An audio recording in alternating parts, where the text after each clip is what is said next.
hope you will enjoy today's interview.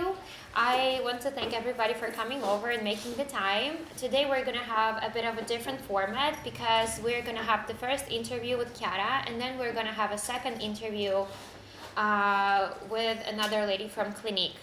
So we are going to start. So Chiara, she has her own makeup line, which is called EspressOh, and she started not so long ago.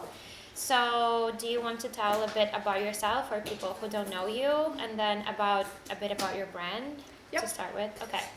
About myself, well, now you know me, I'm Chiara. I'm Italian. And a little bit about my background. After graduating from Bocconi, I started working at L'Oreal. And I worked in the marketing team in Italy for 3 years on makeup for the brand L'Oreal Paris. And then I moved to Paris, still working with L'Oreal for the brand L'Oreal Paris on makeup on product development.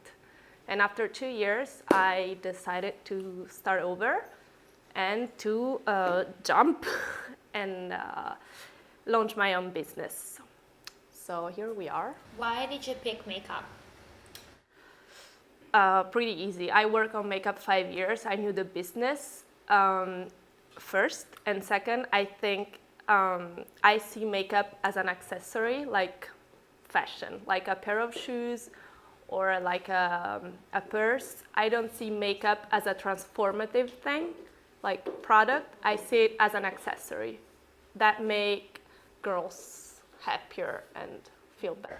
Okay, and then how did you come up with your concept? How did you come up with the idea? And why was the lipstick the first product that you launched? First, I wanted to have a 100% Italian brand, because a lot, let's say 80% of cosmetics worldwide is made in Italy, but no one knows, and there is no brand that speaks for it and it's ambassador of this huge thing. So I wanted it, and also because I'm Italian, of course, but first I wanted to have an Italian independent brand.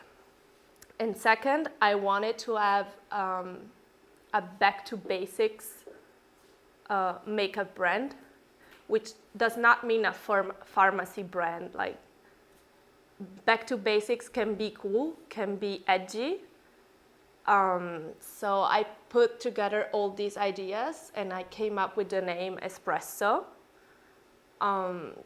So the concept, it's a makeup like an espresso coffee, which is simple but strong and impactful at the same time. It's Italian.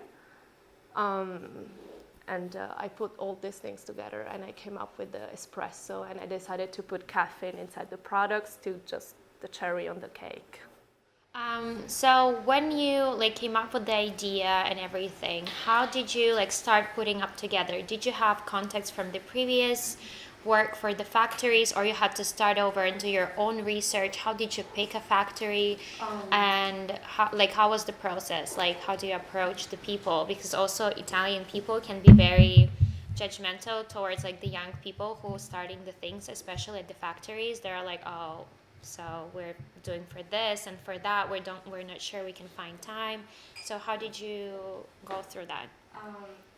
Of course, my previous jobs helped me, but it was not easy because I couldn't go to the same suppliers. Because of course, L'Oreal works with huge suppliers, the top in the world, and they're really big. And I couldn't afford going to them because they require a lot of minimum of quantities, a lot of different things that I couldn't afford.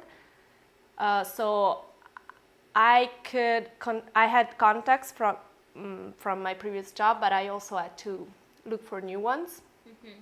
And I just have Google, and I went to that helps when you need to find something. And I went to Cosmoprof and I started looking around. It's true that they ask tons of questions, like at the beginning, like, what do you want to do? Well, I'm not sure, let me understand. but I had my CV, like they knew I work for L'Oreal and I work on product development, so I knew what I was doing. A lot of people go there and ask like, I have money, I want to do a makeup line, and they don't know the timing, they don't know all the technical things. They just go there with money and they're like, I want a lipstick. Yeah. Okay. Nice. But when I started talking to them, proving them that I knew what I was talking about, they were, okay, we can do something. Then, so now you also have a mascara product. Like, do you have the same producer for all of your products, or you don't? No, I always look for the suppliers. They do everything, but they're specialized in different things. So I went for the best one for mascara because, for example, I did product development on mascara, which is the most difficult makeup product to develop because it's really technical. It requires a lot of little details. So I went straight to the best one for mascara, for example. That does mascara for Chanel, for Too Faced, for everybody, pretty much. But I knew that they weren't the best for lipsticks, so I went looking for a lipstick elsewhere, and the next product is gonna be from another one.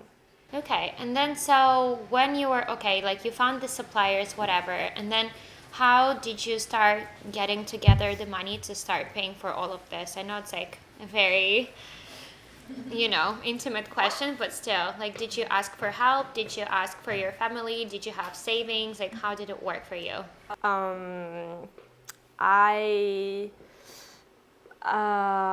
Money came from two sources. One, it's savings, and the other one, I applied for public European Commission, and then, it's Italian funds.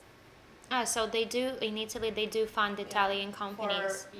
And then how does it work? Like, so you apply and then they pick somebody, or, it's 9 circles of hell, probably? It's long. It's a long process, but you apply, then it takes time for them to review, and then you have to go there, do an interview, and they don't understand anything. Like, usually Italian people go there like to open bars or or esthetician places, like or whatever I don't know, shops usually. I went there like talking about EspressOh and a new makeup line. They were like, they didn't understand one thing. And then, so how did you find out about this? Like, somebody told you, like, go there and they're gonna help you, or you just found out by yourself, or like, how does it work? I knew there were funds. You just have to like Google it again. Okay. Always so you Google. just Google and you're like, give me money. And then how does it work? So like, you present your project, and then how do they decide like if to give you money, and then how much, or how does it work? You present your business plan and your idea. It's a long questionnaire. And then based on the business plan and on the idea, and they decide. Okay. I don't know the criteria behind it, but you also need to have some requirements of age, of course. You need to be under 30 or 35. So like, do you have to give them back after everything they give you, or like they just give it to you? 70% I have to give it back, and the 30% you keep. Okay, and is there like a timeline or no? Yeah. I applied in January last year. I ended up having money in December. In the meanwhile, you have to have your own money if you want to start, because if you wait for them, it's gonna take forever. And then I will have to give money back starting from the second year. So in 2 years, I will start giving them money back. So going to... Maybe if I don't run to like the Caribbean and... I don't know. With the coffee supply. Wow. So going back to like the strategy and then how did you think through your project? Like do you have like a long-term plan too, or you go like, okay, so this is my plan for the next 2 years and then I will see how it goes, or you already know like what you're gonna launch next, how you're gonna do it, like to whom you're gonna give your product? Like how did you plan this out for yourself? I think you need to have a strategy, a long-term strategy, but you need to be flexible enough to adjust to whatever comes your way. Okay. So like I have a long-term strategy, like let's say 2 years from now, 3 years. But you never know if things will go faster or slower, or if something will happen. So, but you still have to stick to your strategy, but be flexible Okay. at the same time. So when you were like, okay, planning this and then thinking what money to put where, did you know already how to divide? Like, did you have an advice from somebody being like, okay, Chiara, like you have to spend like this money for, I don't know, like for marketing and then like the supply, and don't spend any money for the office? Like, did somebody give you any advice regarding the like distributing your finances and how to do it, or you had to figure out yourself? Unfortunately, nobody gave me advice. So you're figuring out everything yourself. Right now, no. Right now, I have somebody taking part of the financial aspect of the whole thing. But before, it was like I started by myself. So, No help. no help. Okay. So how big is your team now? It's 3 of us. It's me, my fiance, who left his job also to Help you? jump on the business, because it started really quick and we weren't expecting it. So he was working in finance before, and now he's taking care of the whole financial and part, numbers, everything that I don't really want to do. And another guy on communication and PR. And that's So it. it's 3 of Okay. us. Yeah. Easy. Okay, and then Not really easy, but so then since you work with your boyfriend now, and I mean it's challenging. So how do you divide this? Like, because you still have to go home, you still have to kind of like zone off like your work situation. So do you, or you don't? You kind of like carry it all over together and you keep fighting at home, or how does it work for you? we don't fight. Thanks God. We discuss over things. But right now it's quite hard, the beginning, because it's been a few months. Like we started working on it since February. So right now we're figuring it out. It's not, So I don't know. But like if you, for example, guys take a vacation, do you still like keep about? I need to work. Yeah, I have to, because if I don't work for it, like it will stop. So right now I have no vacation. Then moving to the marketing question. So I know that you've had an event launching your brand and like introducing it to the public. So how did you decide whom to invite? How did you find the contacts? How was it like all organized? And then how did you get people to come? Like, were they paid to come? Did they come because they wanted to come? And then did you do it through the friends, or you were just like randomly texting them on Instagram and being like, hey, this is like my brand, this is what I do, come over, check it out? Like, how did you approach them? I have the chance to work with a guy who knows a lot of people and has been working in Milan in fashion and PR communication for a long time. So it was pretty easy putting my contacts and his contacts together. But no, we didn't pay anybody, and Okay. I paid her to come. Did you have a good outcome from this event? I mean, like, you know, when people come and then like the bloggers come, they review your product, like, does it affect you a long term, or like you have kind of like a hype for like the next few days and then it goes still? Like, how does it work? Both. Like you have a hype for the next few days or weeks, but I think if your communication is coherent and is constant, and people who got in touch with the brand, they liked it, they still like it before and they keep following you. So it's, I would say it's, of course you have a hype, but then you have a long-term Okay. benefit. So when you do like the social, especially at the beginning. so for the social media, like you are like, do you plan your campaigns? Do you plan your ads? And then how much like time do you spend on it? Like, do you like, I mean, do you do ads like maybe once a week, once a month? Do you do it daily, or you don't even? What do you mean by ads? Like, do you place the ads on social media, like maybe like the Like Instagram paid ad? Yeah, yeah, advertising? yeah. It's constant. It's not a lot, but it's constant because we're in the phase where people do not know us. Like in Milan, people know us, but in the rest of Italy, it's quite hard. So we have ads planned in specific cities, but it runs through like constantly. Okay. Do you get a good comeback basically to your brand through the ads, or not really? Yeah. Yeah. Right now, it's more for brand awareness, but we Okay. You sell only through your website, correct? nope. We have one concept store in Milan where we're at, and soon we'll be in another In Bit. another store. in Milan. Good. Do you find physical retail or e-commerce is functioning better for you? Both, I will say both, because some people still need to go and try, but our strategy is to go, is to be online and have some physical stores, just like in the most important cities, but our strategy is to be online. Like 90% of our business needs to stay online. Okay. And then so then for coming to collaborations with like bloggers and like influencers, do you have anything, like, are you planning anything? Are you sending products to somebody?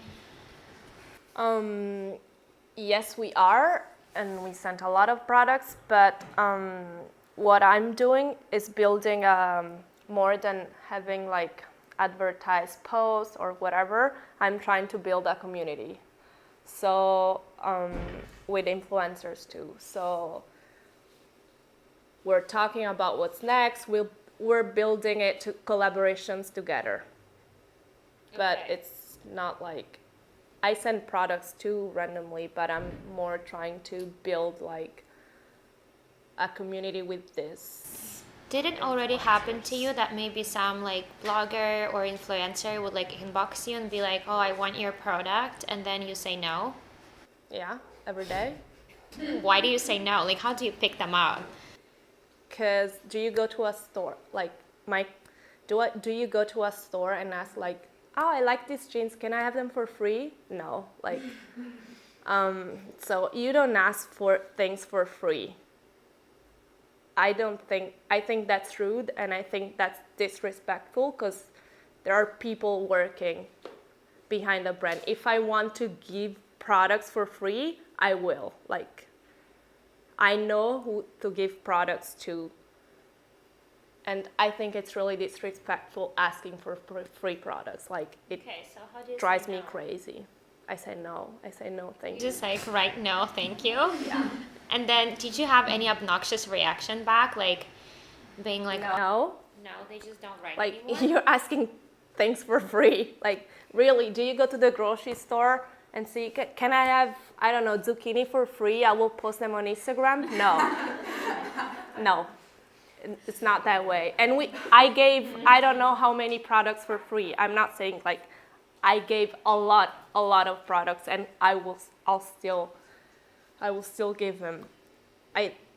And usually people that ask, it means they're not influencers anyway, because influencers don't ask. But that's my opinion. Okay. Sorry. Do you think that the brand has to be attached to personality, or you think you don't have to basically like expose yourself everywhere in social media in order to promote your brand? Like, is it necessary? No, No. I don't think. No, it has to be Okay. another thing. I mean, some people know that it's mine, some people don't. But you don't care? No. Okay. So you basically don't want to become like this famous person and then that's my brand. Like you want to do otherwise, correct? Yeah. Okay. And then when you basically like decided to do your project, and did you tell everybody around you immediately, I want to do my line, this is my project, help me out, or like you kept it like shut down and like as a secret until you basically knew it's happening? I told them I was gonna do a makeup line. I didn't tell everybody the concept or whatever I was doing. I just told my best friends or closest friends. But why didn't you like, because you know some people they're starting something out and they start like going literally into every corner and being like, so this is what I'm gonna do now, and like they keep talking about it, which I find like it's not really necessary, you know. It's not happening yet, but then some people like keep it like, you know, like very organized and they say at the last moment. Like, did you have a reasoning? I was in between Oh, you were. these two. Oh, so you kind of found like Yeah. the good balance. Okay, that's good. And then so personal questions. So when you are very like overworked and then like you need to take your mind off, like what do you do? I drink wine a lot. Okay, No, that helps. No. I know I go to the gym or I used to travel more, but I travel a little less now. I go surfing. If I need to do it immediately, I drink wine. I go out, eat food and wine. That's it usually. Okay, and then if you need to do some decision, like to take a decision that you know is gonna affect you long term, like do you take your decision immediately, or you're like, okay, I need to shut myself down, like take my time and think it over? No, I'm really impulsive. Like I feel it. I always have gut feeling. So, and I never overthink. If you were to do something differently, Right. when you were starting out now, what would you do differently? There is one thing that is working on the website, also on the technical part, going deeper on that side, because I do not nothing about all this, whatever is behind the website. And then this is the only thing, like be more into this technical part of the website, which is now it's killing me. Yes. Because now I have to do it and it's like I have to work on it and it's already done, so she knows about it. It's like little details. It's little details, but it means a lot if you start growing and if you start growing fast, and you need to know a lot of things. And the message behind this is not to trust too much. Thank you!